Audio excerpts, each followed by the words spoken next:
अच्छा जी, बिस्मिल्लाहिर्रहमानिर्रहीम, अस्सलाम वालेकुम। आज हम बात करने जा रहे हैं प्रोटीन्स के ऊपर। प्रोटीन क्या होते हैं भाई? प्रोटीन अब आप जाएँ गोश्त खाएँ, टिक्के खाएँ, कबाब खाएँ, कोरमा खाएँ, मटन खाएँ, अच्छी-अच्छी बातें करें, बिरयानी खाएँ, आपको प्रोटीन मिलेगा, ठीक है? अब अगर हम बात करें प्रोटीन की बायोलॉजिकल लैंग्वेज में, तो हम बात करें प्रोटीन जो है वो अमाइनो एसिड से मिलके बना हुआ है। और अमाइनो एसिड यानी कि नाइट्रोजन की बात हो रही है, ठीक है जी? और वो नाइट्रोजन जो हम ऐसे ईज़िली मुँह से खा नहीं सकते, बट फिर भी हमें अमाइनो एसिड चाहिए, हमें नाइट्रोजन चाहिए, ठीक है जी। अब अगर हम बात करें attach together in complex formation, एक खास कॉम्प्लेक्स फॉर्मेशन होती है जिसे पेप्टाइड बॉन्ड कहते हैं, इसके जरिए अमाइनो एसिड एक चेन की तरह जुड़ जाते हैं और वो जुड़ के प्रोटीन बनाते हैं। अब प्रोटीन आर कॉम्प्लेक्स मॉलिक्यूल, ऐसी वजह कॉम्प्लेक्स है, बहुत सारे अमाइनो एसिड से मिलकर बना होता है तो कॉम्प्लेक्स ही माना जाएगा। The body takes longer to break them down.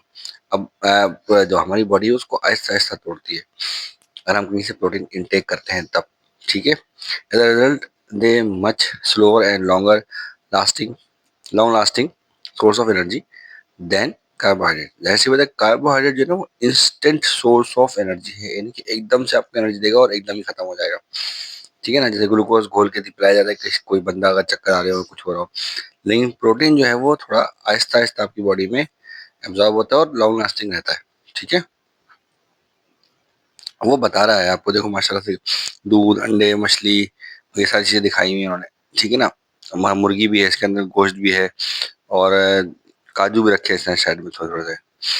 मतलब मियाँ काजू को सस्ता कर दे मेरे मौला।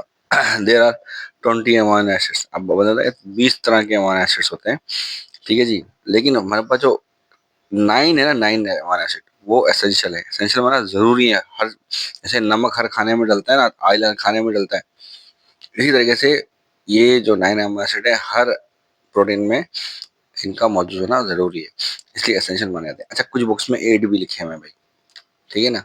तो ये बात समझिएगा, they must be consumed on in the diet, उनको हमारी डाइट में होना ज़रूरी है, ठीक है?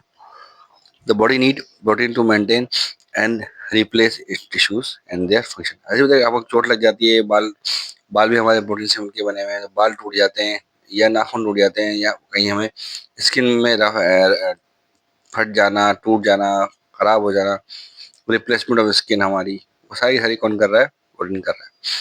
Protein is not usually use for energy, ज़्यादातर प्रोटीन एनर्जी के लिए इस्तेमाल नहीं करते हैं, बट बॉडी बॉडी क्या करती है, अपनी जो रिपेयरेशन के लिए प्रोटीन को इस्तेमाल करती है। बॉडी अगर कहीं से टीयर हो जाती है तो क्या करती है, बॉडी अपने आप को रिपेयर करने के लिए प्रोटीन को इस्तेमाल करती है, ठीक है जी?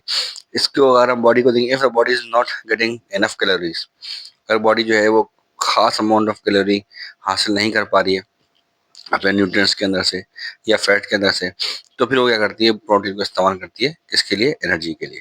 सिंपल बात, देखो आपकी बुक में बहुत सिंपल तरीके से इसको बयान किया गया है। और ये बात भी याद रखिएगा कि जैसे कि मिसाल तौर पे आप जो किलोमीटर को किलोमीटर को नापते हैं, फासले को किलोमीटर में मीटर में नापते हैं, इसी तरीके से जो एनर्जी है जो कार्बोहाइड्रेट से, प्रोटीन से, फैट से मिलती है, उसको हम कैलोरीज में मेजर करते हैं या नापते हैं या तोलते हैं, ठीक है?